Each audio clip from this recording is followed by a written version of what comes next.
오병이어 기적 사건, 이것이 이제 요한복음 6장에 초반에 기록되어 있었는데, 이 사건 이후에, 이 기적의 사건 이후에 예수님에게 어떤 일들이 일어났었죠? 사람들이 예수님을 임금 삼으려고 했습니다. 그러니까 예수님은 그들을 피해서 갔습니다. 도망치듯이 산으로 가셔서 거기에서 홀로 기도하시는 모습을 보이셨습니다. 이런 도망치듯 하시는 모습을 보였음에도 불구하고 예수님은 사람들을 만날 때마다, 또 제자들이 있을 때마다 예수님이 누구신지, 특별히 영의 양식, 생명의 양식이신 예수 그리스도에 대해서 단지 육적인 양식을 먹는 것이 전부가 아니라, 육적인 양식으로는 우리 배부를 수도 없고, 심지어 모세의 만나로도 우리가 영원한 문제, 또 영혼의 문제, 주의 문제를 해결할 수 없어서 오직 영의 양식이신 예수 그리스도를 믿어야만 이 영의 문제가 해결된다, 영생을 얻을 수 있다, 이 말씀을 예수님께서 반복해서 하셨죠. 이 가르침의 결과는 또 어떨까요? 예수님이 어떤 말씀을 하시는지 알아들으시겠습니까? 자, 우리만 그런 게 아니라 오늘 본문을 보니까 제자들도 마찬가지입니다. 한 번 더 읽어보시죠. 제자 중에, 그리고 무리들의 반응이 어떠했는지, 이런 말씀의 가르침 이후에 60절에서 66절까지 읽어보겠습니다. 60절에서 66절 시작. 제자 중 여럿이 듣고 말하되 이 말씀은 어렵도다, 누가 들을 수 있느냐 한데, 예수께서 스스로 제자들이 이 말씀에 대하여 수군거리는 줄 아시고 이르시되 이 말이 너희에게 걸림이 되느냐? 그러면 너희는 인자가 이전에 있던 곳으로 올라가는 것을 본다면 어떻게 하겠느냐?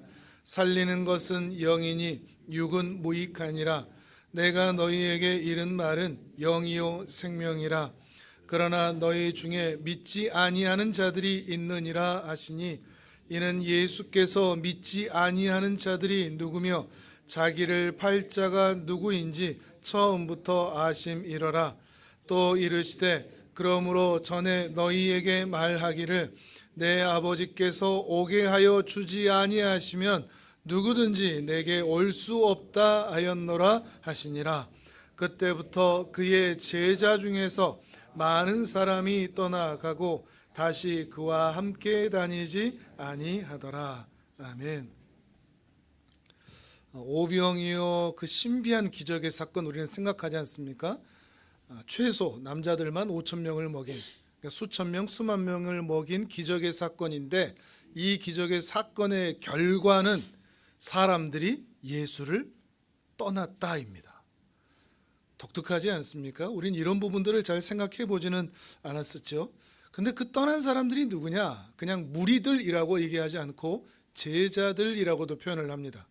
제자들이라는 이야기는 12제자 중에 하나를 여기서도 말하기도 하지만, 더 가까웠던 사람들, 무리라고 하는 수많은 사람들이 있고, 예수님께 더 가까이 12제자가 있다면 그 중간에 제자들 무리와 조금 더 가까운 사람들, 그들이 예수님의 말씀을 듣고 어렵다, 대체 영의 양식이라는 게 뭐냐?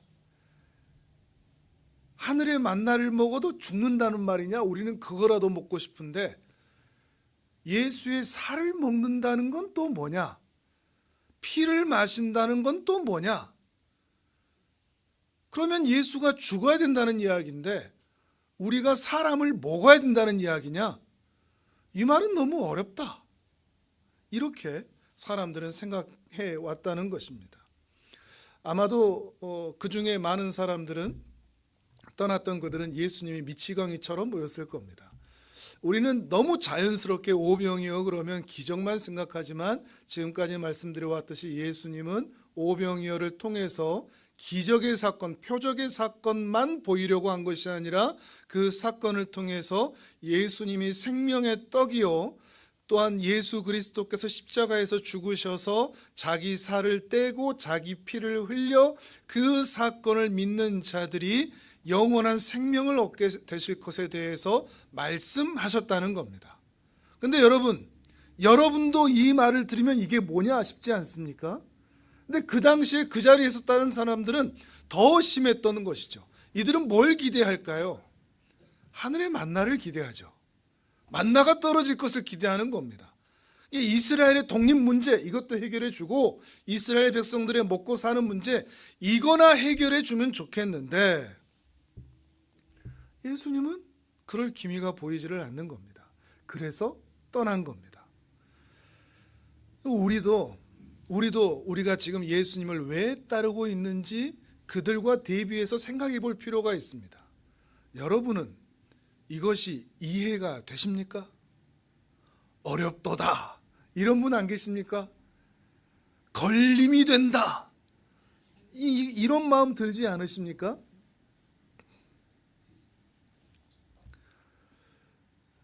우리도 왜 예수님을 믿고 있는지, 왜 예수님을 따르고 있는지, 왜 이 자리에 나와 있는지, 하늘의 만나만 아니라 우리의 필요를 채워주는 먹고 마시는 문제를 해결해 주는 예수를 믿는 것을 넘어서서 예수님이 생명의 떡이시다라는 것을 정말로 믿고 받아들이고 그래서 예수님께 나와 예배하고 있는지 이 질문을 던져봐야 한다는 것입니다. 이들도 분명히 예수님이 인생의 해답이라고 여겨서 이 자리에 나와왔습니다. 표적을 보고서 예수님이 답이다 라는 생각으로 온 것이죠. 그런데 표적을 보고서는 쫓아왔으나 기도 응답, 문제 해결, 소원 성취 이것들이 예수님에게서 나오는 것을 보고 쫓아는 왔으나 예수님의 말씀을 듣고서는 떠났다는 겁니다. 말씀을 듣고서는. 예수님이 우리의 문제를 해결해 줄 기미를 보이지 않고 오히려 도망치시는 모습. 이스라엘의 독립 문제와 먹고 사는 문제보다 왜 눈에 보이지 않는 영생하는 문제, 그의 살과 피를 먹는 문제가 더 중요하다고 그것만 얘기하시는가? 도저히 이해가 되지를 않는 것입니다. 그래서 예수님을 하나 둘 떠나기 시작한 것이죠. 오늘날 교회를 떠나는 분들의 내면에도 아마 비슷한 마음이 있을 겁니다. 예수님께 나오면 소원도 들어주고 기도 응답도 받고 문제도 해결되고 병도 고침받고 사업도 잘 받고 잘 해결되고 라고 하는 그런 생각들이 분명히 있었을 것이지만 근데 점차 그것들이 내 삶에서 보이지 않고 강단에서 듣는 말씀들은 자꾸 어려운 말씀, 죄, 지옥, 심판, 천국, 하나님 나라, 영생 이런 것들을 말하니 도저히 받아들여지지가 않는 것이죠. 요한복음은 지금 어떤 얘기들을 쭉 해오고 있는가 하면 예수님이 하나님이시다라고 하는 것을 본류로 해서 큰 줄기로 해서 예수님이 하나님이심은 1장부터 6장까지 쭉 설명해 내고 있는데 그 근저에 깔려 있는 것은 무엇인가 하면 사람들은 예수님이 하나님이신 것을 알아듣는다 못 알아듣는다 전혀 못 알아듣는다 알아채지 못한다 그것이 함께 깔려 있습니다. 예수님의 하나님 되심 그거에 따른 인간의 무지와 무능 요한복음 1장부터 그랬죠. 빛이 왔으나 빛을 알아보지 못했다. 하나님이 오셨으나 자기 백성이 영접하지 아니하더라. 그래서 누가 등장할 수밖에 없었다고요? 세례 요한이 등장할 수밖에 없었다고요. 세례 요한이 등장을 해서 여기 빛이 오셨어요. 하나님이 오셨어요. 라고 얘기해 주니까 사람들이 드디어 귀를 기울이기 시작했더라는 겁니다. 만약에 세례 요한이 없었다면 세상 그 누구도 예수님이 이 땅에 사람으로 오셨음을 하나님이 이 땅에 사람으로 오셨음을 알아채지 못했을 것이라는 거죠. 인간의 무능을 보여주는 겁니다. 요한복음 3장에 보면 니고데모가 나타나죠. 근데 니고데모의 지식, 경건, 성품, 하나님 나라에 대한 사모함 이런 것들이 있더라도 물과 성령으로 거듭나지 않으면 다시 태어나지 않으면 하나님 나라에 합당하지 않다. 자, 물과 성령으로 거듭나지 않으면 다시 태어나지 않으면 이것은 니고데모라도 가능하다 불가능하다? 불가능하다. 니고데모야 너 이제 거듭나라 이렇게 말하는 게 아니라 네가 다시 태어나지 않으면, 다시 태어나는 것 같은 변화가 없으면 너 하나님 나라 못 가. 다시 태어나도 안 돼. 이런 말이나 마찬가지인 것이죠. 사람은 불가능하다. 요한복음 5장에는 누가 등장하죠? 38년 된 병자, 베데스다 연못, 은혜의 집. 은혜의 집에 가장 가까운 곳에 있었으나 자기의 힘으로 그 은혜의 집으로 들어갈 수 없는 무력함, 그것이 그 38년 된 병자에게 있었죠. 이 병자를 고치는 것은 그 은혜의 집이 아니라 그 뒤에 자기를 찾아오시는 예수 그리스도에게 있다는 것을 또한 이 상황을 통해서 보여주고 계시는 것입니다. 이렇게 요한복음은 인간에게는 메시아를 알아볼 실력도, 그 구원의 지혜를 알아들을 식견도, 분별력도 가지고 있지 않다. 걸림이 되더라. 어렵도다. 이것이 사실 그들만의 이야기가 아니라 우리의 이야기도 된다는 것입니다. 니고데모에게 하셨던 말씀처럼 거듭나지 않으면, 다시 태어나지 않으면 우린 하나님 나라에 들어갈 수가 없다는 거죠. 근데 예수님께서 우리 지난 시간에 하나의 힌트를 주셨습니다. 누구는 가능하다고 그랬죠? 아버지께서 예수님에게 보내준 사람, 아버지께서 예수에게 붙여준 사람, 예수님께 맡겨놓은 사람만은 이 영생의 의미를 알아듣는다. 오늘 본문에도 그 얘기가 있습니다. 65절입니다. 성경을 보시면서 65절 다시 읽어볼까요? 시작. 또 이르시되 그러므로 전에 너희에게 말하기를 내 아버지께서 오게 하여 주지 아니하시면 누구든지 내게 올 수 없다 하였노라 하시니라. 아멘.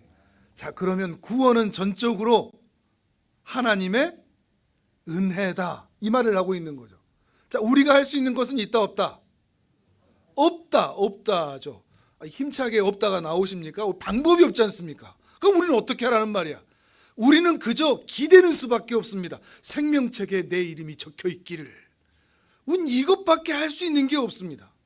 열심히 할 테니까 내 이름도 좀 적어주세요, 이렇게 기도하는 게 아니라 하나님께서 예수 그리스도에게 보내시겠다고 했던 그 사람 중에 명단에 내 이름도 있기를, 내 가족의 이름도 있기를, 제발 저도 좀 그 이름에 적어주세요 라고 기도할 수밖에 없는, 이런 말을 듣고 사람들이 어떻게 한다고요?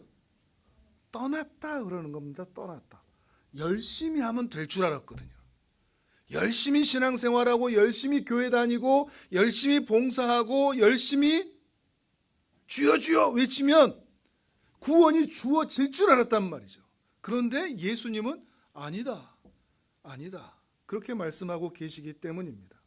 그리고 사실 이들의 내면에는 영의 양식에 대한 관심은 전혀 없고 육의 양식에만 관심이 있기 때문입니다. 예수 그리스도를 통하여 인생의 문제가 해결되고 인생의 필요가 채워지는 것, 그것에만 관심이 있기 때문이죠. 다시 한번 또 63절도 읽어볼까요? 63절 시작. 살리는 것은 영이니 육은 무익하니라. 내가 너희에게 이른 말은 영이요 생명이라. 아멘. 그러니까 어떤 얘기가 될까요? 예수님이 말씀하시는 영과 영생, 생명에 관해서 사람들은 의외로 관심이 없다는 겁니다. 뭐에 관심이 있죠? 육에 관심이 있죠. 육이라는 건 뭘까요? 이 땅에서 잘 먹고 잘 사는 겁니다. 내가 편안하고 고생하지 않고 안정감과 평안함을 누리고 그냥 그렇게 살아가는 것. 예수를 믿으면 실제적이고 경제적이고 현실적인 대가와 보상이 따라야만 예수를 믿겠다는 겁니다. 그게 없다고 나는 그럼 갈래, 떠날래, 난 예수라는 구원자는 필요 없어, 이런 얘기가 되는 거죠. 이걸 가짜 믿음인 거죠. 근데 이런 믿음이 그 당시에만 아니라 이 시대도 마찬가지입니다. 우리가 너무나 잘 알듯이 우리가 예수를 믿고 교회를 다니는 목적이, 그리고 강단에서, 수많은 강단들에서 쏟아지는 말들이 예수 잘 믿으면 복 받아요, 잘 돼요, 예수 잘 믿고 주일 성수하고 새벽 강단 깨우고 이러면 교회는 부흥하고 자식들은 잘 되고 사업도 잘 돼요. 교회 빠지면 사업 안 돼요. 11조 도둑질하면 인생 망해요. 라는 등등등의 말로 우리의 관심이 어디로 가게 하죠? 영으로 가게 하지 않습니다. 무익한 육으로 가게 하는 것이죠. 근데 실제로 우리나라에서는 교회의 발전 시기와 경제적 발전 시기가 굉장히 비슷하게 맞아떨어졌습니다. 그러니까 교회에서 열심히 살면 복 받아요 라는 말이 경제 발전과 맞아떨어지면서 실제로 잘 됐습니다. 근데 실제로 그게 기도의 영향력이라고 생각해 왔던 거죠. 사실 근데 기도 안 했어도 신앙 가지지 않았어도 잘 살 수 있었던 것 뿐입니다. 근데 지금은 이 시기가 다릅니다. 그러니까 사람들이 이상한 거죠. 기도 열심히 하는데 장사가 안 되는 겁니다. 근데 이걸 신앙하고 연결시키죠. 더 기도해야 되나, 더 헌금해야 되나, 더 봉사해야 되나. 근데 아예 출발점부터 잘못되어 있던 겁니다. 실제로 관심이 육에 있는 것이죠. 그래서 예수님을 떠나는 일들도 굉장히 많았고 말이죠. 그런데 그런 시절이 지났습니다. 철 지난 이념 전쟁으로 교회가 뒤숭숭하고 마찬가지로 철 지난 기복주의로 성도들의 믿음이 흔들리고 있습니다. 안타까운 일이죠. 그런데 모두가 그랬던 것은 아닙니다. 이게 우리한테는 희망이 되죠. 아버지께서 예수님께 붙여주었던 그들은 전혀 다른 대답을 합니다. 다른 대답을 합니다. 한번 볼까요? 이 두 그룹의 대조가 나오는데요. 자, 오늘 보면 67절에서 69절입니다. 제가 67절을 읽을 테니까 68절과 69절을 여러분이 읽으시면 되겠습니다. 예수께서 12 제자에게 이르시되 너희도 가려느냐? 대답하되 주여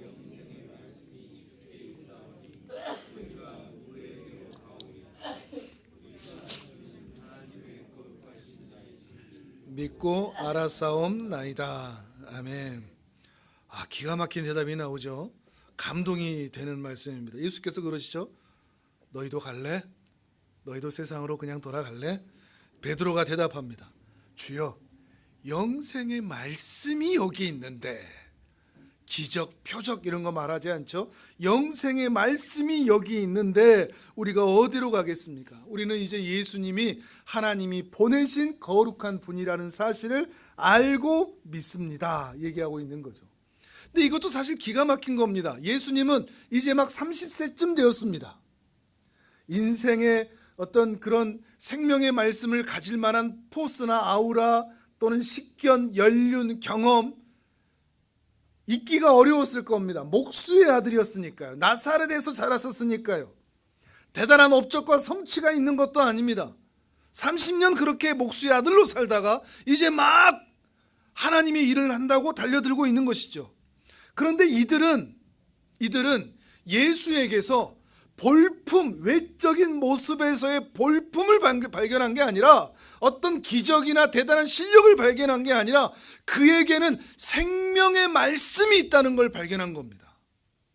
예수 너머에, 예수라는 육체 그 너머에 생명의 말씀, 살리는 말씀, 이전에 바리새인과 서기관들에게 듣던 그런 죽이는 말씀, 의미 없는 말씀이 아니라 우리의 영을 자유롭게 하고 생명이 넘치게 하는, 나의 마음을 평안하게 하고 하나님을 바라보게 하는, 그래서 죄에서 떠나 의의 길로 이르게 하는 그 생명의 말씀이 예수에게 있다는 것을 발견하고, 이 예수가 보물 같은 자라는 것을 확인하고, 당신이 보물인데, 세상 최고의 보물인데 왜 우리가 이 보물을 놔두고 세상 썩어질 것을 쫓아서 가겠습니까?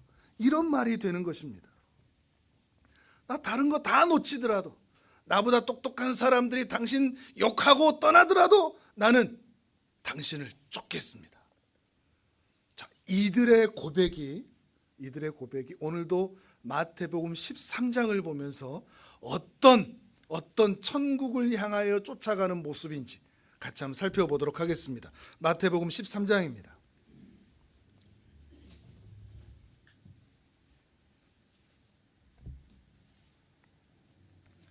마태복음 13장 44절을 같이 보겠습니다.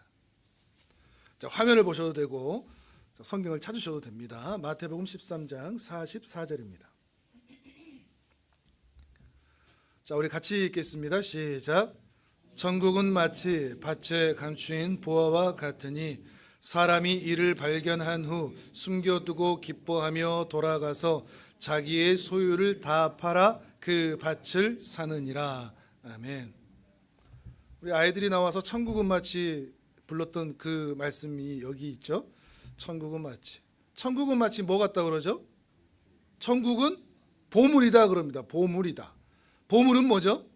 이제 가장 소중한 것. 자기의 소유를 다 팔아서 가지고야 말고 싶은 보물입니다. 그렇죠? 감추인 보화. 내 소유를 다 팔아서 내 소유를 다 포기하고서라도 가지고 싶은 것이 여기서 말하는 보화, 보물이라는 것입니다. 근데 이 보물이 지금 어떤 상태입니까? 감추어진 상태입니다. 드러나지 않은 상태, 숨겨져 있는 상태, 사람에게 아직 숨겨져 있는 상태. 그런데 어느 때가 되면 이 보물이 사람에게 발견된다는 것입니다. 사람에게 발견된다. 이 부분은 매우 독특한 부분이라고 할 수 있는데요. 자, 우리가 지금까지 말씀드렸듯이 천국은 사람에 의하여서 가져지는 것입니까? 아니면 하나님의 은혜로 주어지는 것입니까?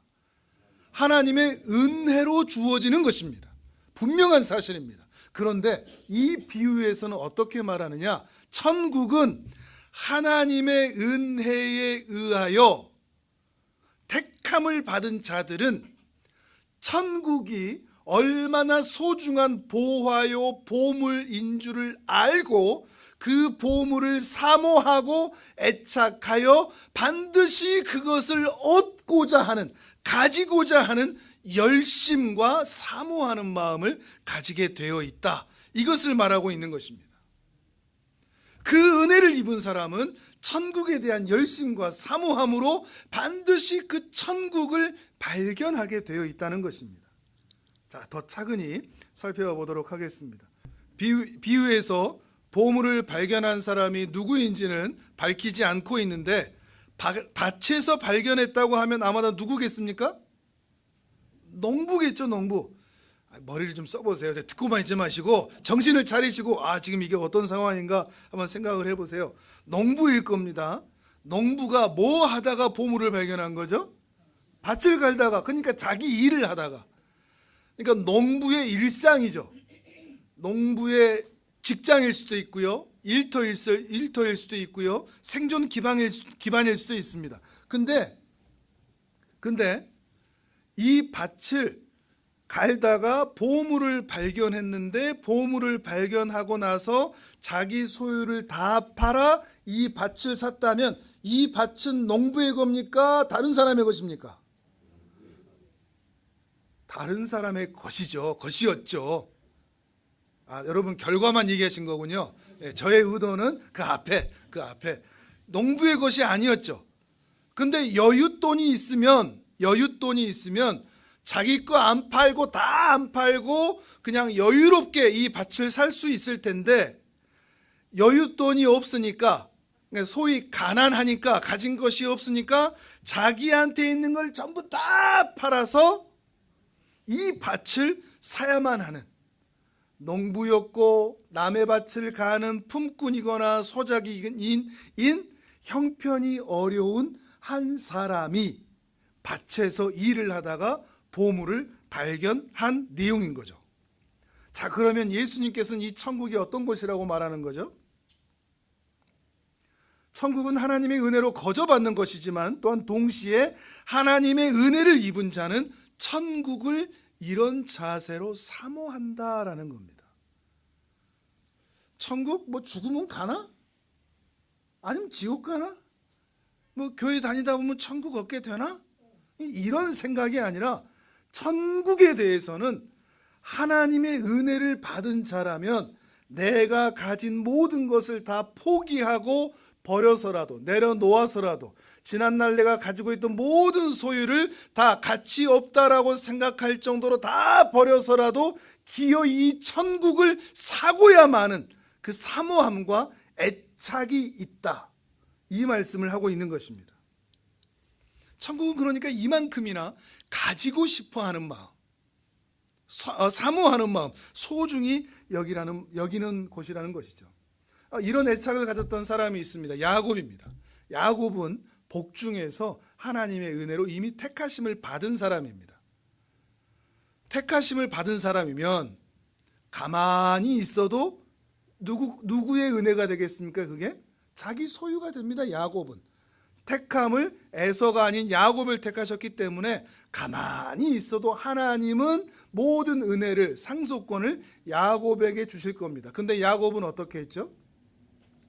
비록 부정한 방법이었고 아버지와 형을 속이는 간교한 방법이었지만 어떻게 해서든 하나님 나라의 상속권을 자기가 가지고 싶어하는, 소유하고 싶어하는 그 열심이 있어서 온갖 방법을 다 동원하여 그 하나님 나라의 상속권을 자기가 가지고야 마는 사람이었습니다.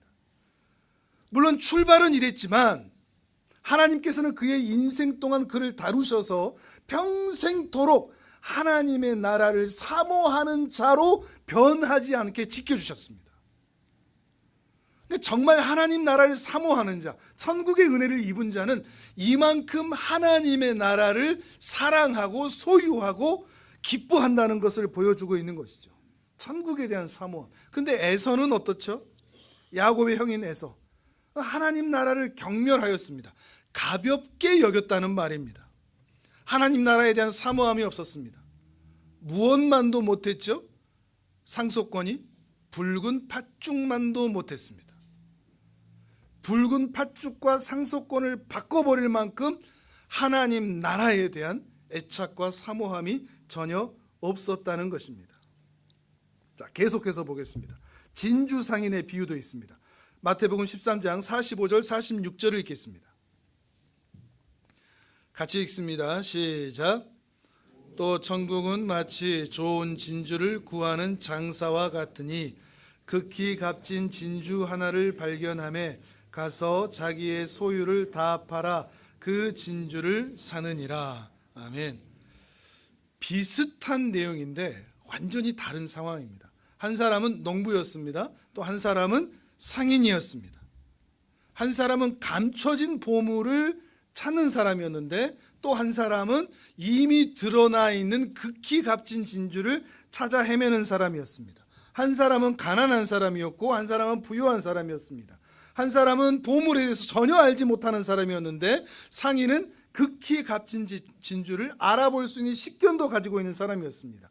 한 사람은 소극적이었고 수동적인 반면에 한 사람은 지속적이고 적극적인 자세로 천국을 찾고 있습니다. 이 두 사람의 비유는 세상 모든 사람을 가리킵니다. 세상 모든 사람을 다 아우르는 겁니다. 누구라도가 되는 거죠. 누구라도 이 천국을 사모할 수밖에 없다. 어떤 상황과 형편에 있다고 할지라도. 근데 이 상인은 어느 날 극히 값진 진주 하나를 드디어 발견하고 맙니다. 진주를 취급하는 상인이라면 가난할까요? 부자일까요? 아무래도 부유할 겁니다. 근데 이 부유한 진주 상인이 극히 값진 진주 하나를 만났는데 그걸 살려면 자기가 지금까지 모아놓은 모든 재산을 다 처분해야 합니다. 다 팔아야 합니다. 그래야만 이 극히 값진 진주 하나를 얻을 수가 있습니다. 팔았습니까? 안 팔았습니까? 팔았죠. 이게 어떤 말일까요? 천국이라는 것은 가난한 자라도 자기 것을 다 팔아야 되고 부자라도 가난한 자만큼만 파는 게 아니라 자기가 가진 것을 다 팔아야 얻을 수 있는 나라다라는 겁니다. 높은 자든 낮은 자든 남자든 여자든 건강하든 빈약하든 누구라도 자기가 가진 것을 다 팔고 버리고 내리고 서야 얻을 수 있는 것이 바로 천국이다, 이런 말이 되는 거죠. 자, 조금 더 쉽게 이걸 신앙적으로 생각해 보겠습니다. 인생의 어느 날 전혀 다른 세상이 있다는 것을 확인하게 됩니다. 분명 같은 하늘이고 같은 일상을 살아가는데 지금까지 내가 살아온 인생이 죄에 매였던 삶이었고 소망이 없고 희망이 없는 삶, 길바닥 같은 마음, 돌밭 같은 마음, 가시덤불로 덮여 있는 것 같은 그런 삶의 모습이었다는 것을 어느 날 알게 됩니다. 그리고 그날 동시에 은혜로운 삶을 알게 됩니다. 소망이 있는 삶, 희망이 있는 삶, 하나님의 말씀이 내 가슴을 스치면서 길바닥 같던 돌밭 같던 가시덤불로 덮여 있는 것 같던 내 마음을 기경하고 경작하여 하나님의 말씀이 흘러 들어와 그 모든 옛된 성품들과 옛사람과 정욕과 탐욕이 깨어지고 죄에서 의의 길로, 죄에 대하여는 죽고 의에 대하여는 사는 삶, 새로운 삶, 새로운 인생을 살게 되는 것을 알게 되었다는 것입니다. 그래서 더 이상 지옥 같은 삶을 살지 않아도 되고 천국 같은 삶을 살게 되는 길을 어느 날 발견하게 되었습니다. 보물을 발견한 거죠. 그때 어떻게 해야 될까요? 발견했다, 끝. 이제 여기서 파는 거죠. 뭘 팔아야 될까요? 내가 가진 모든 것을 다 판다는 게 뭐겠습니까? 내가 구원받기 전에 가지고 있었던 모든 옛 습관, 정욕, 방식, 상식, 경험, 내가 그토록 좋아했었던 것들, 세상적인 것이든 아니면 개인의 취미든 개인의 성향이든 그것이 죄이든 음란이든 도적질이든 술취함이든 그것이 무엇이든 새 사람의 삶에 방해되는 모든 것들을 다 버리는 겁니다. 착하게 살아왔든 나쁘게 살아왔든 부자든 가난하든 이전의 삶을 모두 곧 옛 사람은 완전히 버리고 포기하고 이제 새 사람으로의 삶을 살게 되는 것. 그래서 더 이상 옛날로 돌아가고 싶지가 않은 겁니다.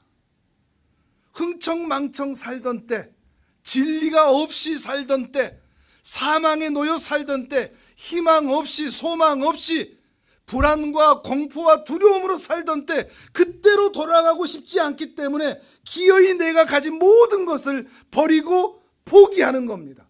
그리고서 천국을 얻을 수 있다는 것이죠. 천국을 얻는데 옛사람은 그대로 두고 옛사람의 방식은 그대로 두고 얻을 수는 없다는 겁니다. 신발 한 짝 천국에다 던져놓고 내 신발하고 저기 있으니까 난 천국에도 발을 디뎠어, 이렇게 말할 수가 없는 겁니다. 차갑든지 뜨겁든지 한쪽은 아예 선택해서 옛사람의 삶은 그 어떤 것이라도 남겨놓지 않고 다 몸을 이사하여 하나님께로 옮겨가는 것, 이것이 천국 백성의 모습이라는 것이죠. 근데 이 천국을 어디서 발견할 수 있을까요? 그럼 농부가 어디서 발견했다고요? 밭에서. 진주상인님 뭐 하다가 발견했다고요? 진주 구하다가. 이게 무슨 말이겠습니까? 천국이 어디에 있다는 말이죠? 우리의 일상에 있다는 겁니다. 그러니까 하나님께서 천국을 어디다 숨겨 놓으셨다고요? 우리의 일상에다가 숨겨 놓으셨다는 겁니다. 보물 찾기는 못 찾으라고 하는 겁니까? 찾으라고 하는 겁니까? 찾으라고 하는 거죠. 그렇게 감추어 놓고 일상에서 천국을 찾아내라고. 우리의 가정, 여러분의 가정에서 어떤 삶을 살았든 지금 어떤 형편에 있든 어떤 관계에 있든 어떤 어려움이 여러분을 괴롭히든 여러분의 그 가정에서 천국을 뽑아내는 겁니다. 획득하는 겁니다. 여러분의 일터가 욕만 나올 정도로 소망이 없고 기대가 없는 곳이라고 할지라도 거기에서 천국을 뽑아내는 것입니다. 우리 일상에서 천국을 획득하는 것입니다. 하나님께서는 그걸 기대하고 계시는 거죠. 그래서 천국은 죽어서만 가는 나라가 아니라 주 예수와 동행하니 그 어디나 하늘나라가 될 수 있는 것이죠. 근데 만약에 그 일상에서, 여러분의 일상에서 천국을 뽑아내지 못하면, 예수님을 뽑아내지 못하면 어떻게 될까요? 다시 오늘 본문으로 돌아와서 어렵도다, 걸림이 되니라, 많은 제자들이 떠나니라 가 되는 거죠. 근데 찾았으면 다시 읽어볼까요? 요한복음 6장 67절에서 69절입니다. 제가 67절에 있습니다. 68절과 69절은 여러분이 읽겠습니다. 예수께서 12 제자에게 이르시되 너희도 가려느냐? 대답하되 주여 영생의 말씀이 주께 있사오니 우리가 누구에게로 가오리까? 우리가 주는 하나님의 거룩한 자이신 줄을 아멘. 사단에게 여러분의 일상을 빼앗기지 마십시오. 두려움, 불안, 불만, 불만족, 시기, 질투, 염려, 이런 것들에게 여러분의 가족을 빼앗기지 마십시오. 사랑 없음, 외로움, 괴로움, 눈물, 이런 것 때문에라도 여러분의 가정에서 천국을 놓쳐버리지 않으셨으면 좋겠습니다. 여러분의 가정이 천국이 되시기를 바랍니다. 여러분의 일터가 천국이 되기를 바랍니다. 우리 하늘품은교회가 천국이 되기를 바랍니다. 주의 영생의 말씀이 여기 있는데 주여 우리가 어디로 가겠습니까? 이 말이 그저 말씀 한 구절이 아니라 여러분의 진실한 고백이 되시기를, 평생의 고백이 되시기를 주님의 이름으로 축복합니다. 아멘. 우리 이제 함께 기도하겠습니다.